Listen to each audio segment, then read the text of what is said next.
The EU and NATO are stained with the blood of thousands of innocent Ukrainian men, women and children who wished to have freedom and independence, but who were instead tortured, raped and killed because the EU and NATO allowed the Russian aggression to happen in Ukraine. Their absolute negligence of the Ukrainian people, their hesitation to act although Putin's intentions were obvious, and their underestimation of the Russian threat are beyond description. I do not even understand how the leaders and people of the EU and NATO can be considered humans for the type of irresponsibility which they have shown towards Ukraine during the past 10 years. Ukraine went to great lengths to become a fully developed democracy and to join the EU and NATO. But all that these two alliances did to help them achieve their righteous goals was to complement, to advise and to wait. Where were the representatives of both alliances to help actively with the change needed in Ukraine to get ready to join them? Where was the incessant and determined support to stop Putin's political and military interference in Ukraine? How could Putin, pretty much untouched and unpunished, occupy the Donbas region and the Crimean Peninsula of the lawful and internationally recognized territory of Ukraine for 10 years straight? Where was the quick reaction of these two alliances, which claimed to be willing to protect the freedom and independence of every democratic nation, which asks for help to stop Putin's invasion of Ukraine?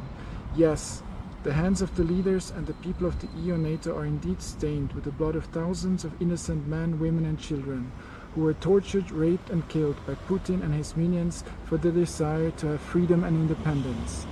It is a disgrace to the whole of the democratic world and tells a lot about the type of useless leaders and indifferent people we do have nowadays in our own ranks. As a defender of freedom and independence, and as a Swiss citizen who went against the Swiss law of neutrality to fight for Ukraine, I demand from the EU and NATO to wake up and to actively defend the democratic world against the threat posed by Putin and his allies. The genocide of the Ukrainian people and the manipulation and intimidation of the democratic world to Putin and his allies have to stop now. The democratic world has been weak and divided and has proven to be incapable of reacting quickly when facing a major threat.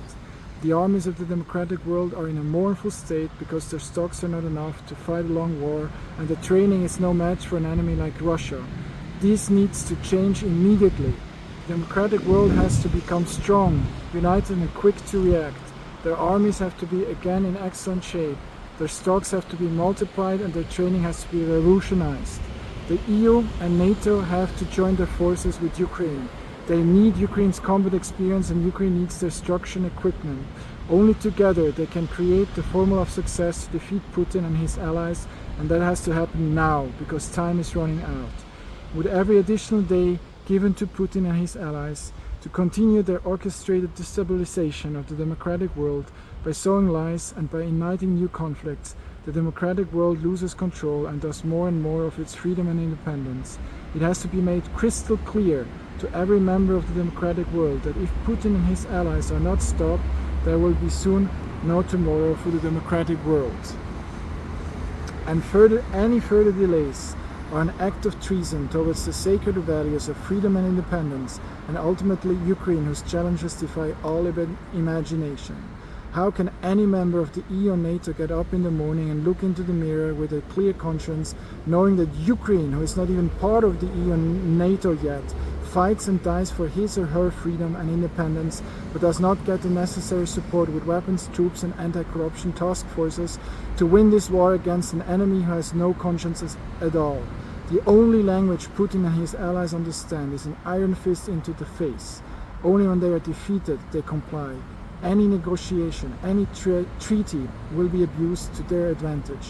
They have to be governed by fear and destruction. Compromise is a sign of weakness to them, and they will use it against the democratic world. In short, if you want stability and peace for the democratic world, you have to bring utter destruction upon Putin and his allies. There is no other solution.